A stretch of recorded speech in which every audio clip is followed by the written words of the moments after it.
4기가 내일 새벽 경북 성주에 추가 배치됩니다. 주민과 사드 반대 시민단체는 저지에 나섰는데 긴장감이 감도는 현장 연결합니다. 한러 정상이 만나 북핵 문제를 논의했습니다. 가장 시급하고 중대한 도전인 북한 핵미사일 문제를 조속히 해결하는 것이 무엇보다 중요하다는 데 의견을 같이 하였습니다. 하지만 푸틴 대통령은 압박과 제재만이 능사가 아니라며 원유 공급 차단 요청에도 부정적 입장을 표했습니다. 북한 전문 매체 38뉴스가 6차 핵실험 이후 풍계리 일대 위성 사진을 분석한 결과 앞선 핵실험 때보다 광범위하게 산사태가 발생했고 지형 변화도 있다고 보도했습니다. 트럼프 대통령이 불법 체류 청년들의 추방 방침을 예고하자 미국 전역에서 항의 시위가 일고 있습니다. 한인 만여 명을 포함한 약 80만 명의 청년들이 미국에서 쫓겨날 위기입니다. 하느님의 계시를 받은 물이라며 암을 고칠 수 있는 유황 샘물 사업에 투자하라고 속여 27억 원을 챙긴 일당이 붙잡혔습니다. 종교인이라서 그래서 믿음이 더 갔었고 제가 추산하기로는 한 70% 이상이 기독교 신자거든요. 고속도로 휴게소에 입점한 프랜차이즈 매장에서는 포인트 적립이나 할인 혜택이 안 되는 경우가 많습니다. 도로공사와 업체들은 서로 책임을 떠넘깁니다. 소비자의 눈에서 고발합니다. 시청자 여러분 안녕하십니까? TV조선 9시 뉴스 전은책입니다. 가을비가 내리고 있습니다. 이 방송국으로 오면서 문득 이런 생각이 들더군요. 이 우리 사회에 큰 논란을 불러일으킨 사건들은 대부분 우리가 이미 다 알고 있었다는 생각 말입니다. 살충제 달걀이 그렇고 이 발암물질이 나온다고 호들갑을 떤 생리대가 그렇습니다. 잊을만 하면 등장하는 이른바 갑질 뉴스로 요즘 논란이 되고 있는 여학생 폭행 사건들도 사실 이 오래전부터 다 알고 있었던 일입니다. 이제 남학생 폭력은 더 이상 화제도 되지 않는 모양인 것 같습니다. 과거 세모녀 자살 사건이나 이 노인들의 고독사 뉴스들은 말할 것도 없습니다. 그리고 보면 대부분의 사건, 사고는 우리의 안전불감증이 주 원인인 것 같습니다. 좀 비관적으로 보면 대한민국의 안전한 곳도 믿을 곳도 거의 사라진 것 같습니다.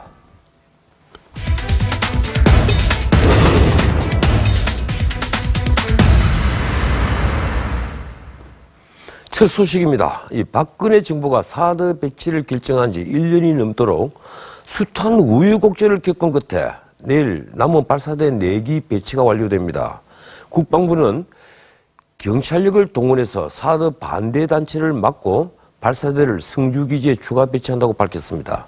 중국의 반발도 예상됩니다. 안형영 기자가 보도합니다. 국방부는 내일 미군 부대에서 대기 중이던 사드 발사대 4기를 추가로 배치한다고 밝혔습니다. 문재인 대통령이 추가 배치를 지시한 지 한 달여 만이고 박근혜 정부에서 사드 배치를 결정한 지 1년 2개월 만입니다. 주한미군의 사드 체계를 배치하기로 한미동맹 차원에서 결정하였습니다. 주한미군은 차량을 이용해 경북 외관 미군 기지에 보관 중인 잔여 발사대를 경북 성주 기지로 옮길 계획입니다. 이미 배치된 2개, 4기가 추가 배치되면 사드 1개 포대의 작전 능력이 완전히 갖춰집니다. 이 과정에서 일부 단체와 주민의 반발이 예상되지만 경찰력을 동원해 강행한다는 방침입니다. 국방부는 사드 정식 배치는 일반 환경영향평가를 거쳐 이루어질 것이라고 했습니다. 문재인 정부는 7월 말 사드 배치에 대한 일반 환경영향평가를 실시하겠다고 했지만 북한이 화성 14형을 발사하자 임시 배치로 급선회했습니다. 잔여 사드 발사기의 조기 배치를 포함하여 신뢰성 있는 확장 억제력을 확보하는 방안들을 중국은 내일 추가 배치가 이루어지면 다시 한번 반발할 것으로 보입니다. TV조선 안형량입니다. 오늘 국방부가 사드 추가 배치 계획을 전격 발표했습니다. 내일 새벽에 사드 발사대와 공사 차량이 육로를 이용해서 부대로 들어갈 것으로 보입니다. 소승리에는 주민들이 농기계를 몰고 나와 도로를 막고 있습니다. 현장에 취재기자 나가 있습니다. 이심철 기자, 지금 상황 어떻습니까? 네, 이곳은 주민들이 모여있는 소성리 마을회관으로부터 3km 떨어진 곳입니다. 지난 4월 사드가 진입한 도로입니다. 주민들은 이미 농기계로 도로를 막았습니다. 하지만 20분 전부터 경찰이 도로에 있는 농기계를 치우기 시작했습니다. 주민과 사드 반대 단체 등 300여 명은 소송리로 들어가는 길 4곳을 모두 차단했습니다. 마을 회관 앞 도로도 승용차와 트럭 30여 대로 막았습니다. 지난 4월 사드 2기 반입 때처럼 기습 배치되는 것을 막기 위해 주민들은 도로 자체를 원천 봉쇄했습니다. 주민들은 도로에서 사드를 막기 위한 연좌 농성을 하고 있습니다. 경찰은 8,000명을 현장에 투입할 계획입니다. 오늘 오후부터 이미 전국에서 경찰이 소송리로 움직이기 시작했습니다. 경찰은 1시간 전쯤 견인용 중장비를 농기계에서 100m 떨어진 곳에 배치했습니다. 사드 관련 차량의 진입은 내일 새벽에 이루어질 것으로 보입니다. 하지만 도로에 있는 농기계와 차량을 먼저 치워야 합니다. 이 과정에서 주민의 격렬한 저항이 있을 것으로 보여 물리적 충돌도 예상됩니다. 지금까지 성주 소성리에서 TV조선 이심철입니다. 예, 문 대통령 지금 러시아에 가 계시죠. 예, 오늘 열린 한국 러시아 정상회담 소식입니다. 문재인 대통령은 대북 원유 공급 중단을 요구를 했는데 푸틴 대통령은 제재와 압박만으로 안 된다며 거부했습니다. 러시아가 이러니 중국도 원유를 완전히 끊진 않을 거라는 전망이 벌써부터 나옵니다. 러시아 현지에서 신정훈 기자가 보도합니다. 문재인 대통령이 오늘 러시아 블라디보스톡에서 푸틴 대통령과 정상회담을 갖고 대북 원유 공급 중단을 요구했습니다. 북한이 6차 핵실험을 강행한 것을 강력히 규탄하며 적어도 북에 대한 원유 공급을 중단하는 것이 부득이한 만큼 러시아도 적극 협조해달라고 말했습니다. 하지만 푸틴 대통령은 대북 석유 수출량이 미미하고 민간 피해가 우려된다며 거부했습니다. Понятно, что решить проблемы Корейского полуострова одними лишь санкциями и давлением невозможно. 오히려 러시아와 중국이 만든 북핵 해법 로드맵이 현실적이라고 했습니다. 북한과 한미 양측 모두 서로를 자극하지 않는 쌍중단을 요구한 겁니다. 다만 두 정상은 북동지역 개발 등 경제 협력에는 공감했습니다. 한반도와 극동지역을 연결하는 남북러 삼각 협력의 기초를 확실히 다져나가기로 하였습니다. 한 유라시아 FTA도 협의키로 했습니다. 정상 간 회담에 수차례 지각한 푸틴 대통령은 오늘도 30여 분 늦게 나타났습니다. 김정숙 여사는 헤이그 특사 이상설 선생의 유허비에 참배했습니다. 푸틴 대통령이 대북 원유 공급 중단을 사실상 거부하면서 대북 원유 제재가 벽에 부딪힐 거란 전망이 나옵니다. 문 대통령은 내일 일본 아베 총리와 만나 북핵 공조 방안을 논의합니다. 블라디보스톡에서 TV조선 신정훈입니다. 유엔 안보리 소식입니다. 미국이 유엔 안보리에서 대북 원유 수출 금지 조치를 밀어붙이는 가운데 이 중국이 원유 공급을 부분적으로나마 중단할 가능성이 있다는 분석이 나왔습니다. 미국과 국제사회의 압박을 더 이상 무시하긴 어렵다는 겁니다. 이태영 기자입니다. 일본 니케이 신문은 오는 11일 채택을 추진하는 유엔 안보리 추가 대북 제재안에 원유 수출 금지와 노동자 해외 송출, 섬유 제품 수출 규제가 핵심이라며 미중러가 협상을 진행 중이라고 보도했습니다. 뉴욕타임스는 미국의 압박에 시진핑 주석이 궁지에 몰리고 있다며 시 주석이 전쟁을 피하기 위해 미국의 일부를 양보할 수 있다고 분석했습니다. 중국에서도 구체적인 군사 옵션까지 내세우는 미국을 달래기 위해 성의를 보여야 한다는 목소리가 커지고 있습니다. 홍콩 사우스차이나 모닝포스트는 오늘 전문가 견해를 인용해 중국이 전면 중단은 아니더라도 부분적 원유 공급 중단에는 나설 가능성이 있다고 보도했습니다. 자칭고 베이징대 국제관계학원 원장은 중국이 원유 금수에 일정 정도 참여할 수밖에 없는 상황이라고 진단했고, 왕성 지린대 교수는 원유 금수 등 제재를 중국이 지지하는 것만이 대북 압박을 표시하는 유일한 방법이라고 밝혔습니다. 중국 외교부도 한 발 물러선 모습입니다. 安理会采取什么样的行动，做出什么样的反应，要取决于安理会成员最终讨论的结果。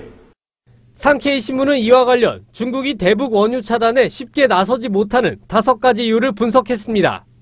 북한 정권 붕괴나 북한이 베이징을 향해 미사일을 조준하는 최악의 상황을 피하고 싶은 중국이 과연 북한의 생명줄을 건드리는 원유 차단 카드를 실행에 옮길지 전 세계의 눈길이 쏠리고 있습니다. TV조선 이태영입니다. 중국은 1976년부터 40년 넘게 북한의 원유를 대주고 있습니다. 매년 50만 톤에서 60만 톤 정도로 추정됩니다. 압록강 아래 송유관을 통해 거의 무상으로 보내주면서 공식 무역 통계에 올리지도 않습니다. 만일 중국과 러시아가 대북 원유 공급을 끊는다면 북한은 얼마나 버틸 수 있을까요? 김남성 기자가 알아봤습니다. 중국 랴오닝성 단둥에 있는 바산 유류 저장소입니다. 이곳에서 30km를 뻗은 송유관은 압록강 건너 평북 봉화 화학공장으로 연결됩니다. 중국은 지난 1976년부터 지금까지 북한의 생명줄인 원유를 무상이나 싼 값에 공급하고 있습니다. 이 파이프가 잠긴 건 지난 2003년 사흘간이 전부였습니다. 당시 육자회담 참여를 거부했던 북한을 압박하기 위해서입니다. 중국이 2014년 대북 제재에 참여하면서 공식적인 대북 원유 수출량은 0입니다. 전문가들은 중국의 원유 공급량을 매년 52만 톤으로 추정합니다. 러시아에는 5만 톤에서 10만 톤가량을 수출합니다. 러시아는 두 개에 1년에 4만 톤 정도의 아주 미미한 석유를 수출하고 있다고 말했습니다. 정부 관계자는 중국이 원유를 끊어도 북한은 1년가량은 버틸 수 있다고 말했습니다. 김정은은 최근 원유 100만 톤을 비축하라고 지시했습니다. 중국이 과거처럼 원유 공급을 잠시라도 끊을지는 미지수입니다. 中方绝不允许半岛生乱生战. 한번 파이프를 잠그면 원유가 굳어 복구가 어렵다는 이유도 있습니다. TV조선 김남성입니다. 북한의 6차 핵실험 이후 풍계리 일대 위성 사진을 분석해보니 이전보다도 더 광범위하게 산사태가 발생한 사실이 확인됐습니다. 이러다 보니 중국에서는 방사능 유출 우려가 확산되고 있습니다. 김정훈 기자입니다. 북한이 6차 핵실험을 강행한 함경북도 길쭉군 풍계리 만탑산 부근입니다. 미국의 북한 전문 매체 38로스가 핵실험 직후 위성 사진을 공개했는데 핵실험 전과 비교할 때 광범위한 지역에서 토사가 무너져 내린 산사태 흔적이 선명하게 보입니다. 38로스는 핵실험 당시 발생한 지진으로 견고한 화강암 지대가 일부 들어올려지는 등 지형 변화가 일어났다고 분석했습니다. 핵실험장 갱도가 붕괴됐을 경우 심각한 방사능 유출 사태가 우려됩니다. 풍계리죠. 그 핵실험장 주변에 있는 인근 주민들이 지금 피폭을 당하고 있다는 그런 주장도 지금 나오고 있습니다. 피폭 가능성은 충분히 있다고 생각을 합니다. 북한은 핵실험이 주민 피해 없이 안전하게 진행됐다고 주장했습니다. 방사성 물질 누출 현상이 전혀 없었고 주위 생태 환경에 그 어떤 부정적 영향도 주지 않았다는 것이. 하지만 중국 핵공업 그룹의 왕나이엔 선임 고문은 북한 핵실험이 심각한 환경 재앙을 불러올 수 있다고 경고했습니다.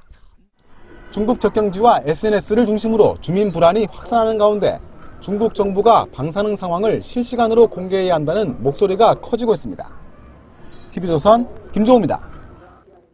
이런 가운데 일본 정부는 6차 핵실험 폭발 규모를 또 상향 조정했습니다. 처음 추정치보다 2배 이상, 우리 추정치보다는 3배 넘게 높습니다. 지진 규모가 6 이상이라고 했던 미국과 중국 그리고 일본의 분석에 힘이 실리는 모양새입니다. 이채연 기자입니다. いずれにしても、水爆である可能性は否定できないし、もしかしたら共感型原爆かもしれません。そこは様々な分析が必要なんだと思っています。 오노데라 일본 방위상은 오늘 북한의 6차 핵실험 규모를 160킬로톤으로 상향 조정했습니다. 포괄적 핵실험 금지 조약기구 CTBTO가 최종 산출한 리히터 규모 6.1을 바탕으로 계산한 결과입니다. 일본은 핵실험 당일 폭발력을 70킬로톤으로 발표했다가 CTBTO 분석 결과에 따라 어제 120킬로톤, 오늘 160킬로톤으로 2차례 조정했습니다. 우리 정부의 추정치 50킬로톤의 3배가 넘습니다. 핵실험 인공지진 규모도 미국과 중국은 6.3, 일본은 6.1로 우리 정부의 발표치 5.7보다 높습니다. 우리의 분석치가 너무 낮다는 지적이 나오지만 정부는 아직 공식적으로 수치를 수정하지는 않고 있습니다. 핵실험 당일에도 우리 기상청은 중국과 미국이 발표한 함몰 지진을 부정하다가 이틀 만에 뒤집었습니다. 북한 핵실험 분석을 위한 제논 등 방사선 핵종도 발견하지 못했습니다. 공기 유입이 되지 않는 한 탐지가 어렵다고 볼 수가 있습니다. 얼마 전 북한 단거리 미사일을 방사포라고 했다가 비판받았던 상황이 되풀이되는 것 아니냐는 우려가 나옵니다. TV조선 이채연입니다.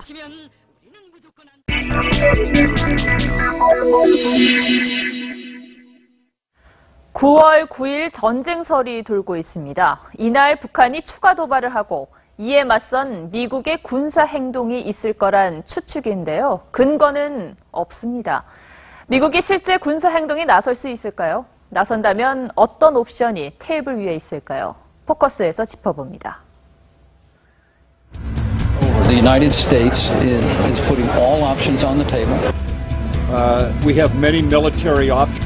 Continue to keep them on the table until we get the results that we're looking for. Mr. President, will you attack North Korea?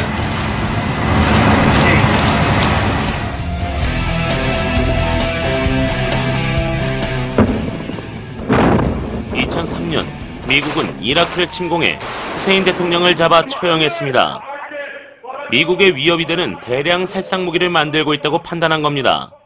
Because we are not looking to the total annihilation of a country, namely North Korea. But as I said, we have many options to do so. 하지만 북한 장사정포 사정권에 놓인 2,500만 수도권 시민을 인질로 하는 위험한 옵션입니다.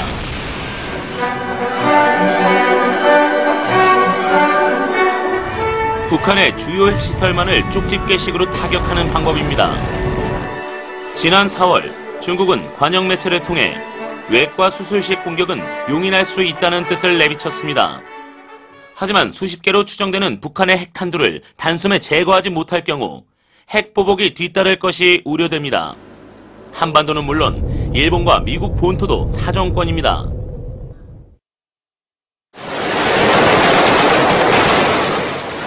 한밤중 빗발치듯 쏟아지는 총탄과 포탄을 뚫고 미군 특수부대가 돌진합니다. 오바마 전 대통령은 실시간으로 작전을 지켜봅니다. No Americans were harmed. They took care to avoid civilian casualties. After a firefight, they killed Osama bin Laden. 김정은 암살 작전을 다룬 영화 인터뷰. Would love it if you could take him out. You want us to kill the leader of North Korea? Yes. 핵미사일 발사 직전 김정은을 죽이는 데 성공합니다. 북한은 이른바 최고 존엄을 모독한 데에 발끈해 당시 영화사를 해킹 공격했습니다. 한미 양국은 타우러스 공대지 미사일, 탄두 중량을 늘린 현무 미사일 등으로 벙커에 숨은 김정은을 제거할 수 있습니다. 하지만 역시 확전 위험이 있습니다. 사소한 움직임이라도 보이는 경우 그를 사전에 철저히 제압하기 위한 선제적인 정의의 작전 수행에 진입할 것이다.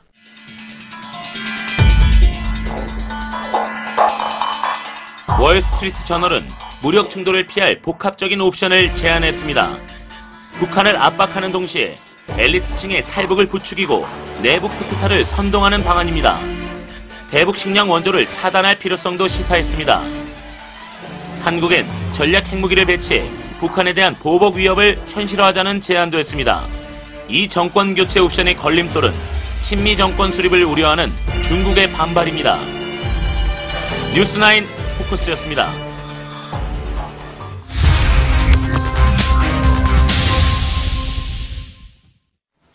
10대 청소년 폭행 사건 후속 보도입니다. 이 어린 여중생들의 끔찍한 집단 폭행 사건으로 우리 사회가 충격에 빠진 가운데 부산과 강릉에 이어 충남 아산에서도 여중생들이 후배를 폭행한 사건이 일어났습니다.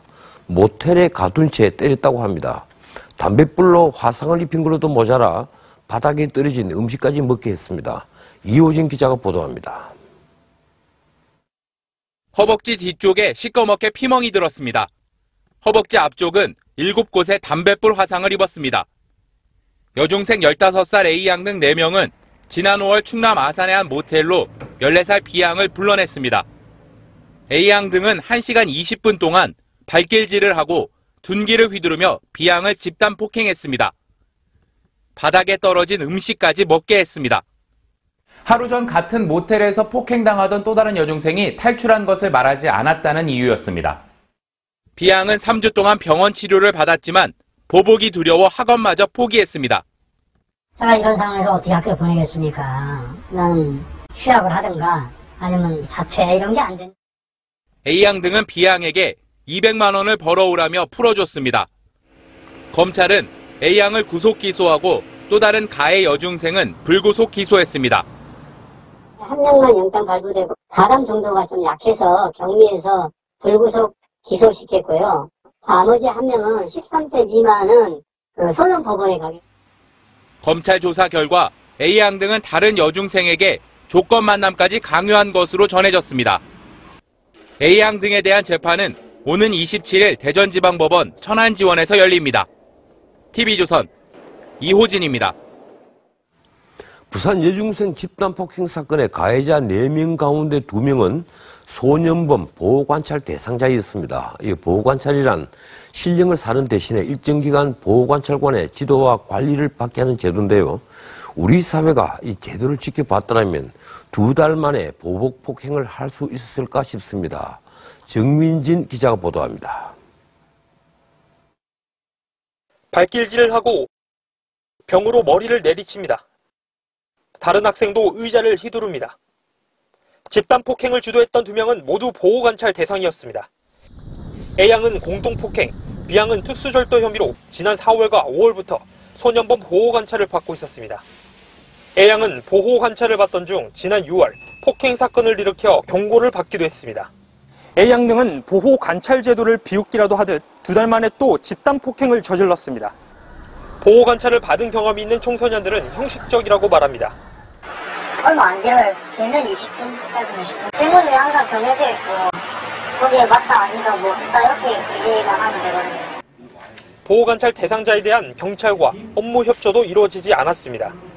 경찰은 사건이 일어나고 나흘이 지난 뒤에서야 보호관찰 대상이었다는 사실을 파악했습니다. 김영수배 내역처럼 그게 우리 또 바로 뜨는 그런 시스템이 아닙니다. 법무부 시스템하고 그게 따로기 때문에 저희들한테는 통보도 되지 않고. 경찰은 오늘 A양과 B양에 대해 보복 상해 혐의로 구속영장을 신청했습니다. TV조선 정민진입니다. 정치권은 10대 흉악 범죄를 엄벌할 수 있도록 소년법을 고치자고 한 목소리로 나섰습니다. 이 14세 미만인 형사 미성년자 연령을 낮추자는 의견도 나왔습니다. 법무부 장관은 시간을 갖고 논의해야 할 문제라고 거리를 뒀습니다. 김태훈 기자입니다. 흉포가 되고 있는 현실도 직시해야 될 것입니다. 관련법 개정 논의를 신중히 검토하도록 하겠습니다. 사형 또는 무기형의 죄를 저지른 경우에 기존에는 최대 유기징역 15년이었는데 이것을 20년으로 강화하는 여야 지도부가 모처럼 한 목소리를 낸 분야는 소년법 개정이었습니다. 현재 만 14살인 형사 미성년을 낮추고 처벌을 강화하자는 취지입니다. 민주당 이석현 의원은 한 걸음 더 나아가 살인 등 흉악범죄를 저지른 초등학생에게 사형도 선고하는 법안을 낼 계획입니다. 소년의 사리 분별 능력과 신체 발달이 크게 향상되었음에도 불구하고 모든 흉악범죄를 처벌하지 않을 것인지 고민하지 않을 수가 없습니다. 다만 민주당 금태섭 의원이 엄벌주의가 범죄 예방에 별 효과가 없다는 연구가 다수라고 지적하는 등 개정에 신중하자는 의견도 나옵니다. 박상기 법무부 장관도 충격적인 사건이니 소년법 개정 주장이 나올 수 있다면서도 시간을 갖고 생각할 문제라고 말했습니다. 박 장관은 강력한 처벌만이 효과적인 형사 정책은 아니다라며 학교장의 학교폭력 대처 절차가 합리적인지도 생각해야 한다고 말했습니다.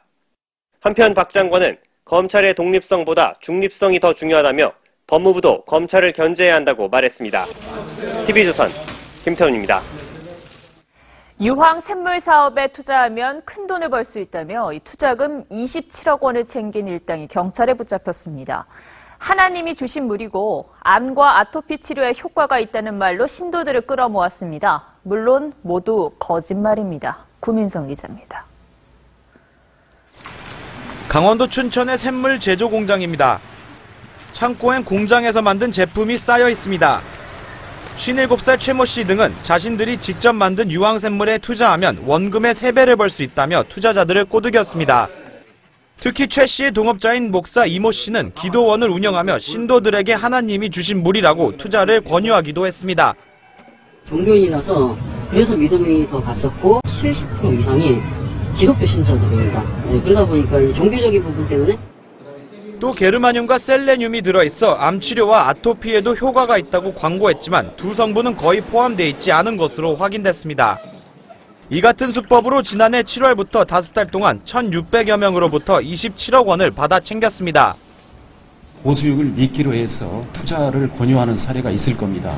금강원이나 제도권 회사인지 여부를 반드시 확인해야 피해를 방지할 수가 있습니다.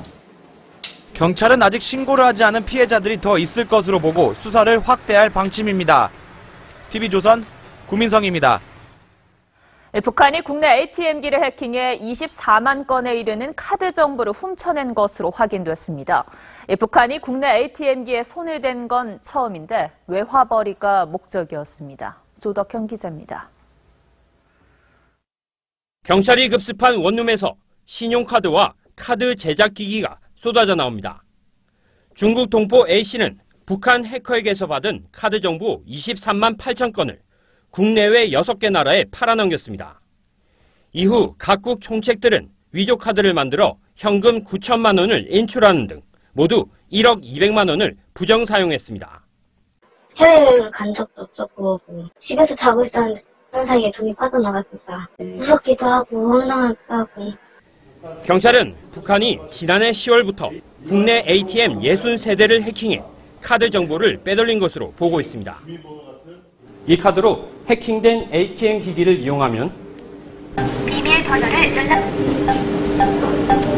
이처럼 제 카드 번호는 물론 비밀번호까지 고스란히 해커 손에 넘어가게 됩니다. 경찰은 북한에서 개인정보를 받았다는 진술과 IP 추적, 악성 코드 분석을 통해 북한 소행이라고 판단 내렸습니다. 북한은 수십만 원의 A씨에게 개인정보를 팔아넘긴 뒤 부정 인출한 돈의 절반을 받을 계획이었습니다. 국가 기밀 정보라든가 이런 것들을 탈취하는 것을 목적으로 했던 것과는 달리 외화벌이 목적으로도 해킹을 하고. 경찰은 카드 복제 총책 등 3명을 구속하고 북한 해커와 접촉했던 조선족 브로커를 쫓고 있습니다. TV조선 조덕현입니다. 한 초등학교 교장이 학생을 체벌한 혐의로 경찰 조사를 받고 있습니다. 체벌 과정에서 이 학생의 친누나에게 동생을 직접 때리라고 강요했다는 의혹도 불거졌습니다. 차순우 기자가 단독 보도합니다. 박모 씨는 올해 아들 쌍둥이 2명을 6학년 큰딸이 다니고 있는 초등학교에 입학시켰습니다. 그런데 최근 큰딸로부터 충격적인 얘기를 들었습니다. 1학년 남동생을 훈육하던 교장이 누나인 큰딸을 부른 뒤 50cm 자를 쥐어주며 동생을 때리라고 강요했던 겁니다. 제일 높으신 분이 이렇게 시킨 거니까 너무 무섭고 그래서 어쩔 수 없이 때렸다고, 정말 미안하다고, 잘못했다고. 교장의 압박에 박 씨의 딸도 4-5차례 동생을 직접 때렸다고 털어놨습니다. 처음엔 살살 때렸는데 저한테 세게 때리라고 소리치시는 거예요. 교장은 평소 말썽을 자주 부려 훈계 차원에서 체벌을 했다면서도 누나에게 체벌을 강요한 사실은 없다고 부인했습니다.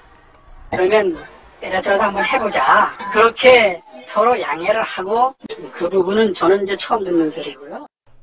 박 씨는 체벌 강요 외에도 머리를 때리는 등 훈육을 넘어선 폭행이 여러 차례 있었다며 교장 선생님과 담임을 경찰에 고발했습니다. 교육청은 수사 결과가 나오는 대로 징계 여부를 결정할 예정입니다. TV조선 차순우입니다. 네, 이번에도 교장 선생님입니다. 서울의 한 사립중학교 교장이 영양사에게 막말을 하며 사직을 강요한 것으로 드러났습니다. 이 교장은 학교재단 설립자의 딸이었습니다. 최원형 기자입니다. 서울의 한 사립 여자중학교 교장 왕모 씨는 2013년 2월 같은 재단의 여고 영양사 A씨를 불렀습니다. 왕 씨는 A씨에게 중학교 건강 프로그램을 맡으라고 지시했습니다. A씨는 고등학교 소속일 뿐 아니라 교사 자격증이 없어 할 수 없다고 거부했습니다. 그러자 폭언이 쏟아졌습니다. 주제 가지고 쓰시라고! 교장이 하는 거지! 네가 뭔데? 주소만 한다는 거? 물건 진짜 떠진다! 해당 영양사는 2달을 더 버티다 결국 스스로 사표를 내고 학교를 떠났습니다. 왕 씨는 재단 설립자의 딸입니다. 남동생은 재단이 만든 대학교의 총장입니다. 학교 선생님 대부분 다 가족건데 며느리가 어떤 과목 쌤이고 서희가 어떤 과목 쌤이고. 서울시 교육청은 지난달 감사에서 이 재단의 채용 비리를 적발했습니다. 복벌 사학들이 학교를 사유물로 생각하고 총체적으로 이렇게 부실 운영을 하고 있기 때문에 왕 씨는 지난 1일 사표를 제출했습니다. 학교 측은 왕 씨에 대한 징계위원회를 열 계획이라고 밝혔습니다. TV조선 최은영입니다. 갑질 근절을 외치던 공정위가 집안 갑질은 막지 못해서 망신을 당했습니다. 공정위 노조가 내부 갑질 문화를 폭로한 겁니다. 부하 직원에게 관사 청소를 시키고 여직원에겐 술자리를 강요하고 낯뜨거운 수준의 갑질이었습니다. 송병철 기자입니다. 경제검찰로 불리는 공정거래위원회 수장은 오늘도 갑질 근절을 강조했습니다. 유통업계도 이러한 갑질 논란에서 자유롭지 못했던 것이 사실이라고 생각을 합니다. 그런데 공정위 노조가 폭로한 내부 갑질 문화는 계약상 우월적 지위를 악용한 업계 사례와 별반 다르지 않습니다. 공정위 A국장은 부하인 여성 사무관을 종용해 매주 한 차례 젊은 여직원을 불러내 술자리를 가진 것으로 드러났습니다. 사무실 냉장고에 자신이 좋아하는 아이스크림이 떨어졌다는 이유로 조사관에게 짜증을 낸 B 과장에 관사 청소뿐 아니라 야근 강요는 예사였고 가족과 머물 휴가지 숙소 예약에 부하 직원을 동원하기도 했습니다. 직원들이 다른 사람들의 갑질을 이야기를 듣고 어떻게 진심 어린 마음으로 그걸 적극적으로 처리해 줄 수 있는가. 공정위는 부랴부랴 사실관계 파악에 나섰습니다. 평가를 좀 해본 다음에 어떤 식의 대응을 해야 될지 그 부분을 생각을 할 수 있지 않을까 싶습니다. 갑질을 잡겠다며 의욕적으로 나선 김상조호의 공정위. 내부에서 터져나온 갑질 폭로로 체면을 구겼습니다. TV조선 송병철입니다.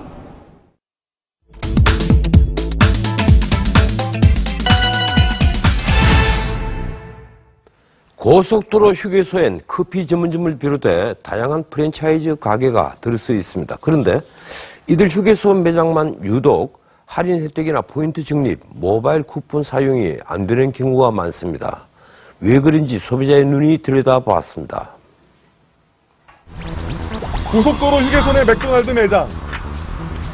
맥런치라는 특별 메뉴로 점심땐 상시 할인을 하는 것으로 알려졌지만 휴게소 매장은 다릅니다. 런치 아이템은 안 돼요. 저희는 휴게소 매장이라 런치가 없어요. 이번엔 커피 전문점을 찾았습니다.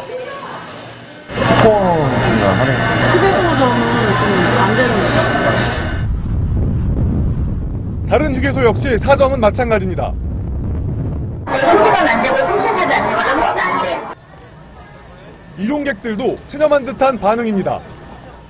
그러니까 그냥 그런 줄 알고 그냥 있었지. 왜 안 됐는지 물었습니다. 시스템 자체가 휴게소로 돼 있어요. 본사에서 이거를 컨트롤할 수 있는 시스템이 안 돼 있어요. 휴게소 운영업체 역시 포스 시스템이 문제라고 합니다. 통신상 할인 도로공사 포스가 안 돼요. 매출 문제랑 그런 것 때문에 저희가 좀 복잡한 게 있어요. 그런데 정작 도로공사 측은 프랜차이즈 본사와 입점업체 간의 문제라고 주장합니다. 저희가 2014년부터 프랜차이즈 포스를 쓰게끔 다 허용을 다 해드렸습니다.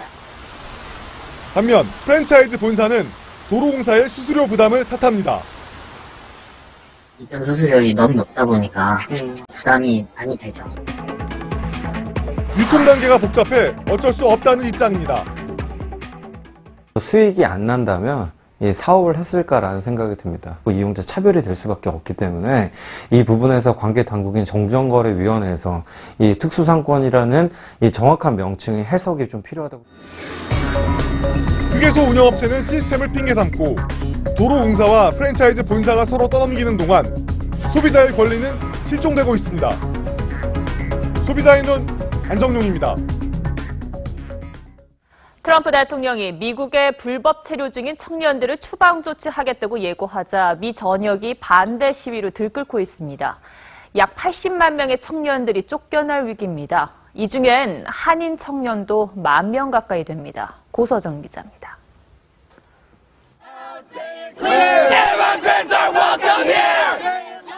수십 명의 시위대가 플래카드를 들고 외칩니다. 다카 폐지에 반대하는 겁니다.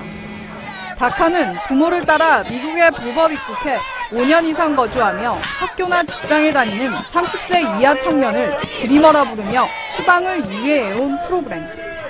트럼프 대통령이 현지 시간 5일 다카가 위헌이라며 폐지를 명령하자 워싱턴, 로스앤젤레스 등 미 전역에서 반대 시위가 잇따르고 있습니다. 다카 폐지로 약 80만 명의 드리머 청년들이 미국에서 쫓겨날 위기에 처했습니다. It's really frustrating, stressful, scary, but I try to maintain my composure always. 한인 청년 약 1만 명도 추방 대상에 포함돼 한인 사회도 비상입니다. 다카 폐지의 논리는 미국인 일자리를 뺏는다는 것. Deny jobs to hundreds of thousands of Americans by allowing those same illegal aliens to take those jobs. 애플, 구글 등 실리콘밸리 주요 기업들도 집단 반발하고 있습니다. 다카를 도입했던 오바마 전 대통령은 자기 패배적인 결정이라고, 빌 클린턴 전 대통령은 아메리칸 드림을 짓밟았다고 각각 성명을 통해 밝혔습니다. 다만 트럼프 대통령은 다카 폐지에 6개월의 유예 기간을 두고 의회에 입법을 요구한 상태여서 의회의 결정이 최종 관문이 될 전망입니다. TV조선 고서정입니다. 정치권 소식입니다. 이 국민의당 의원들에게 또다시 문자 폭탄이 쏟아지고 있다는데요. 이번엔 성격이 조금 다릅니다. 동성애 옹호 논란에 휩싸인 김희수 헌법재판소장 후보자에 대해 반대표를 던지라며 일부 기독교계가 국민의당을 압박하고 있는 겁니다. 일부 국민의당 의원들은 표결에 불참하거나 반대하려 하는 움직임을 보이고 있습니다. 이 김보근 기자가 보도합니다. 국민의당 의원들이 하루 수천 통씩 받는 문자 폭탄입니다. 동성애를 옹호하는 김희수 헌법재판소장 후보자 임명 표결에 반대하라며 일부 기독교계가 단체 행동에 나선 겁니다. 김 후보자는 지난해 7월 군대 내 동성 간 성행위를 처벌하는 군형법 조항에 위헌 의견을 냈습니다. 당시 헌재는 합헌 결정을 내렸습니다. 김 후보자의 찬성 기류였던 국민의당 내 분위기는 기독교계의 압박 이후 급격히 바뀌었습니다. 호남 지역 일부 의원들은 표결에 불참해 의결 정족수를 미달시키겠다고 했습니다. 지난 4일 의원총회에서도 의원 8명이 반대표를 던지겠다고 했습니다. 국민의당은 정부 여당에 입장 표명을 요구했습니다. 민주당은 군대 내 동성애 행위 처벌을 찬성하는지 반대하는지 분명한 입장을 밝혀주십시오. 김동철 원내대표는 오늘 교섭단체 대표연설에서 문재인 대통령의 안보, 인사, 복지 정책을 싸잡아 비판했습니다. 대화 일변도의 대북 정책은 공안 메아리가 됐고 돌아온 건 미사일 도발과 핵실험뿐이었습니다. 야당 본색 발언에 다른 야당은 반색했고 민주당은 아쉽다고 했습니다. TV조선 김보건입니다.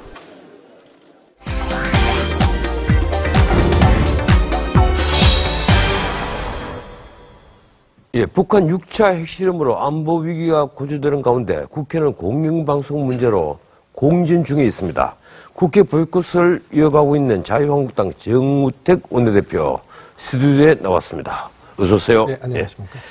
지금 KBS, MBC 노조 전면 파업 나섰습니다. 이 공영방송이 일단은 제 노릇을 못하고 있게 되어버렸는데 이거 어떻게 해결해야 됩니까? 저는 이게 정권이 바뀔 때마다 대두되는 화두가 아니겠습니까? 저는 우선 그 집권한 사람들이 이 방송의 공정성과 독립성을 보장해야 되겠다는 강력한 의지를 갖고 있어야 된다고 생각합니다. 정권이 바뀌면 내 정권의 입맛에 맞는 사람을 그 임원진에 앉히겠다. 이런 데서 꼭 일이 터지는 거 아니겠습니까? 그래서 강력한 의지가 필요하다는 거 하나 하고, 좀 제도적인 측면에서 보면은 지금 방송법 개정과 관련해서 소위 지배구조 개선 문제가 있습니다. 소위 요새는 뭐 특별 다수제라고 이렇게 해서 아마 시민들께서는 좀 이해하시기가 어렵겠지만 하여튼 그런 지배구조 개선에 대해서 방송법 개정안이 지금 나와 있습니다. 그래서 이것에 대해서 빨리 국회가 논의를 해서 이 지배구조 개선을 통해서 소위 이런 방송 장악으로 들어오는 어떤 그 제도적 마금을 우리가 해야 되겠다 이렇게 생각을 갖고 있습니다. 지금 그러니까 여야가 이미 합의해 놓은 이 방송법 개정안 그래 사장을 공정하게 뽑자는 것 아닙니까? 그렇습니다. 예. 근데 좀 여당일 때 이거 좀 다 하시지 그랬어요.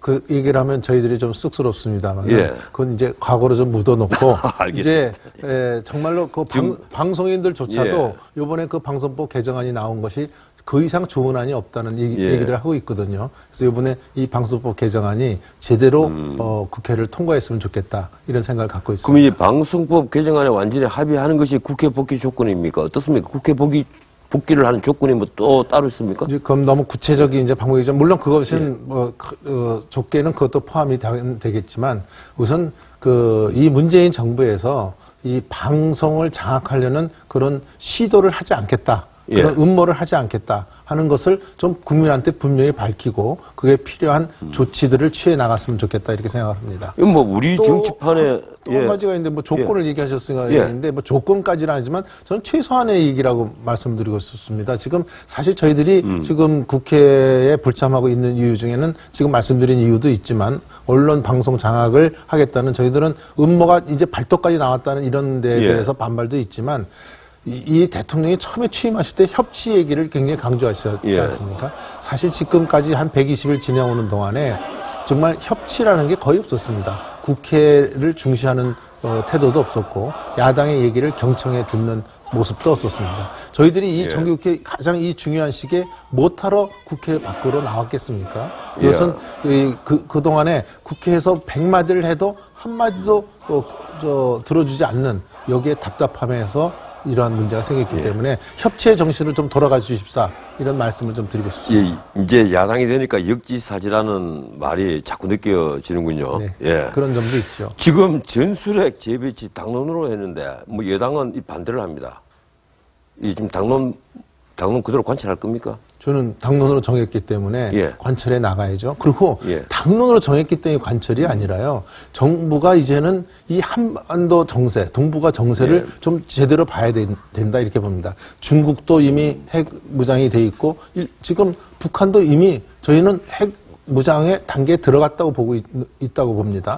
아직도 우리 대한민국은 우리 한반도는 비핵화 선언이 유효하기 때문에 이거 계속 유지해야 된다고 이렇게 생각합니다. 저는 그런 분들한테 좀 묻고 싶습니다. 뭐가 제일 중요하냐? 그 비핵화 선언에 그것을 들고 국제사회의 인식을 더 중요시할 것이냐? 아니면 정말로 제일 중요한 것은 대한민국과 대한민국 국민을 제일 중요하게 안전을 지키는 것이 중요하기 때문에 이제는 우리도 이미 이 핵 문제는 북한이 파기를 했기 때문에 우리도 최소한의 조치인 핵무장까지는 아니라 하더라도 전술핵 재배치만큼은 논의를 하고 미국이 지금 당장 들어줄 것 같지는 않아요. 그러니까 이거에 대한 우리 정부가 논의를 하고 미국과 대응해 나가면 미국도 무슨 대응이 나올 것이고 중국도 무슨 반향이 나올 것이다. 저희는 그렇게 보고 있습니다. 시간이 다 됐기 때문에 단답적인 질문 하나 딱 드리겠습니다. 박근혜 전 대통령 출당 찬성입니까 반대입니까? 개인적으로? 장기적으로는 출당이 돼야 되겠죠. 장기적으로 출당에 찬성한다. 그 전에 먼저 본인이 스스로 결정을 해주시면 제일 좋지만 지금 그 시점도 우리 당원과 또 국민의 여론이 충분히 그분은 이제 그 스스로 또는 아닐 경우에는 출당 조치하는 것이 좋겠다. 이런 여론 형성하에서 이루어지는 것이 좋겠다. 원만하게 처리되는 게 좋겠다는 것을 말씀드립니다. 알겠습니다. 고맙습니다. 여기까지 듣겠습니다. 고맙습니다. 네, 탈북했다가 다시 북한으로 돌아간 임지연 씨의 카카오톡 계정이 아직도 살아있는 것으로 확인됐습니다. 메시지를 보냈더니 누군가가 확인도 하고 있었습니다. 이상준 기자입니다. 탈북녀 임지연이 한국에 있을 당시 사용하던 모바일 메신저 카카오톡 계정입니다. 남자친구와 헤어진 뒤 카톡을 탈퇴했다는 언론 보도와 달리 여전히 계정이 살아있습니다. 1월 14일부터 4월 2일까지 저장된 그녀의 카톡 프로필에는 심리 상태를 짐작케 하는 메시지들이 가득합니다. 취재진이 임지연의 카톡 계정을 입수한 것은 지난 7월 말. 남편의 배웅 속에 압록강을 넘어 자진 입국한 지 석 달이 넘은 때입니다. 취재진은 임지연에게 카톡 메시지를 보내봤습니다. 잠시 뒤 메시지 확인을 알려주는 숫자 1 표시가 사라집니다. 읽은 거 아니에요, 이거? 1 없어졌습니다. 읽었어? 네. 1 없어졌습니다, 지금. 이후 보낸 메시지 역시 마찬가지였습니다. 제작진은 무료 통화도 시도했습니다.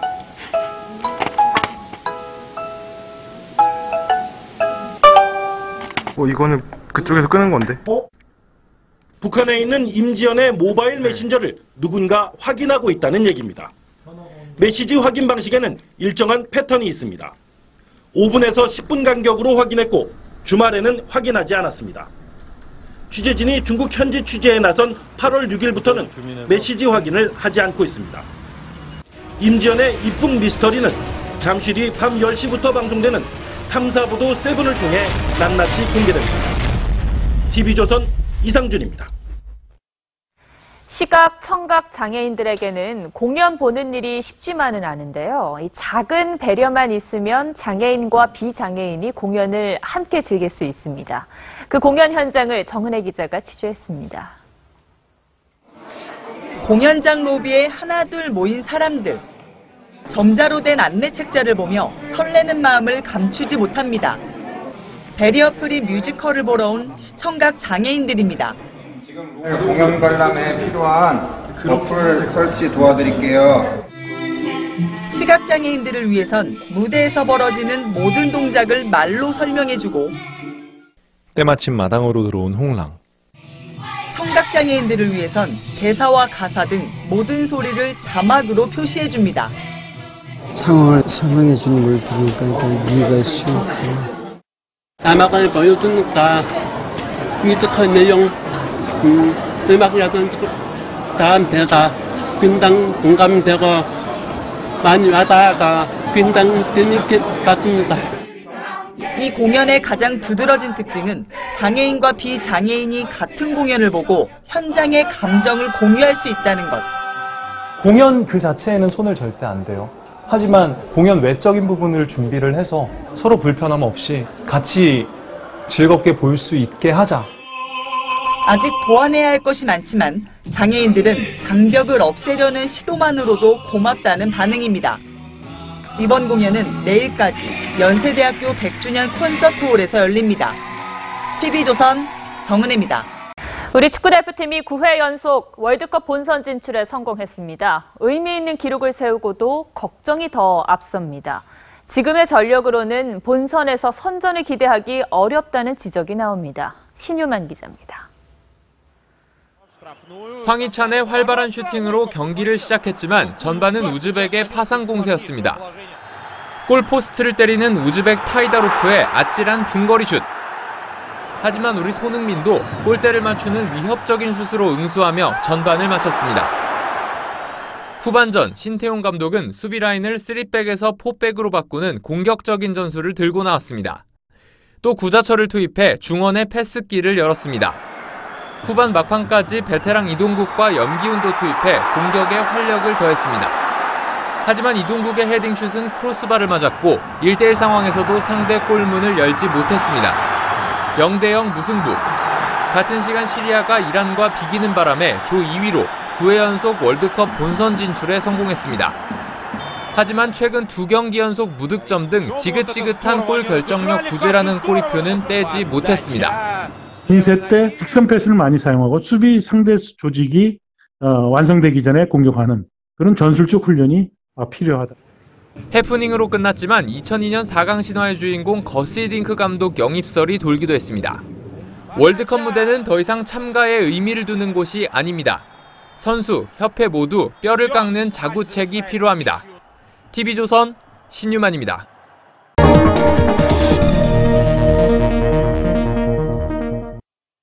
새 정부 들어 생각지도 않았던 자리에 오른 분들이 많습니다. 이 강경화 외교부 장관도 그중 한 분이죠. 그녀는 통일관으로 시작해 유엔에서 인권난민 전문가로 입신했는데 사관외교 경험이 전무한계 논란을 불렀습니다. 지금 그녀는 그게 다 기우였다는 걸 증명할 기회를 맞았습니다. 그런데 어제 국회 외통위의 긴급 현안 보고에 실망한 분들이 많을 겁니다. 강 장관은 지금 안보 상황을 비상사태라고 규정할 수 없다고 했습니다. 우리의 전술핵 배치, 독자 핵개발 필요성에 대한 답변 과정에서 나온 말입니다. 그렇다면 어디까지 위험이 증폭되어야 비상상태가 되는 건가요? 지금까지 중국이 북한 제재를 충실히 이행하고 있다고도 해두군요. 아마 이 답변에 중국이 더 놀랐을 겁니다. 더 놀라운 말도 많습니다. 코리아 피싱이란 표현에 주변국들이 의아해한다는 말도 그중 하나입니다. 문 대통령과 트럼프 대통령 간의 전화조차 쉽지 않은 데다가 엇박자가 한두 번이 아닙니다. 게다가 시진핑과는 아직도 통화 시점을 조율 중이라면서 코리아 피싱을 마치 지어낸 말처럼 여긴다면 강 장관은 과연 외신들을 보고 있는지 모르겠습니다. 하이라이트는 이 말입니다. 북미 대화를 견인하는 역할에 충실히 공감하고 그 역할을 하겠다. 제가 지금 중국 외교장관 얘기를 하는 게 아닙니다. 강 장관에게 우리가 북핵 문제 제3자가 아니라 당사자라는 말씀을 드립니다. 네, 오늘 전국에 비가 왔는데요. 중부는 오늘 밤에 그치고 남부는 내일 아침까지 이어지면서 강수량이 많진 않겠습니다만 이 남해안과 제주도는 밤사이 강한 비가 예상됩니다. 시간당 30mm 이상의 비가 쏟아질 수 있으니까요. 비 피해 없도록 주의하셔야겠습니다. 내일 아침 비가 그친 후 전국에 구름 조금 낀 가을 하늘이 펼쳐지겠습니다. 어제 오늘은 낮에 선선했죠. 내일은 다소 더운 감이 있는데요.